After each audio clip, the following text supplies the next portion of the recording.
The tragedy occurred half a lifetime ago, but for Coralie Richmond the memory remains acute. Called to her parents' home in the Blue Mountains suburb of Lawson by her distraught mother one day in 1981, Richmond found her father Jeffrey on the floor, bleeding.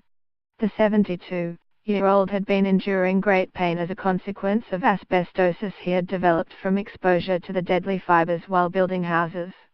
That morning, the day after a doctor instructed him to take a series of X-rays to Westmead Hospital, Jeffrey had put a shotgun to his temple and pulled the trigger. I had to ring the ambulance, then I had to ring the police because a gun had been discharged, Richmond recalls. The police asked, "Is the gunman still around?" I told them, "Look, it was my father, he's tried to take his own life." Richmond's father spent about a week in Westmead Hospital before he died. A Christian and member of the Salvation Army, Richmond is a long-time advocate for voluntary assisted dying laws, including legislation due for debate in the New South Wales Parliament next week. She can't say for sure, but Richmond believes her father would have been likely to take a more peaceful path had such laws have been in place, avoiding the trauma experienced by her and her family. "I think," he said, "I am so ill, I am in so much pain, I have to do something about it," she says. With bills before the parliaments of the two largest Australian states, New South Wales and Victoria, the issue of physician-assisted dying is prompting national debate not seen since the Northern Territory became the first jurisdiction in the world to legalise such laws, later nullified by the Commonwealth.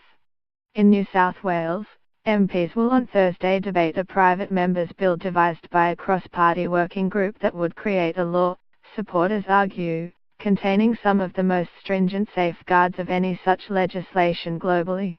To be eligible, a patient must be at least 25 years old and suffering from a terminal illness from which they are expected to die within 12 months.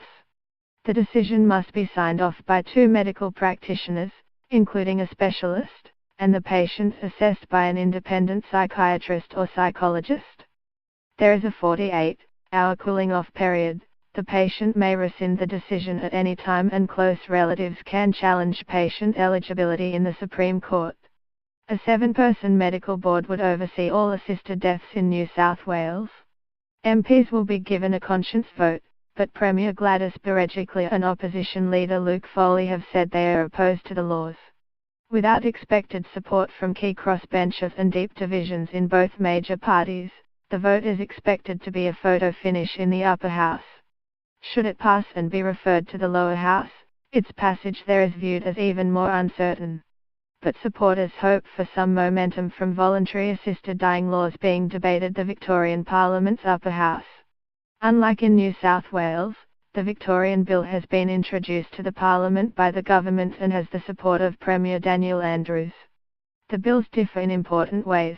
In Victoria the age limit is 18, there is no requirement to consult a psychiatrist or clinical psychologist and no appeal right for relatives.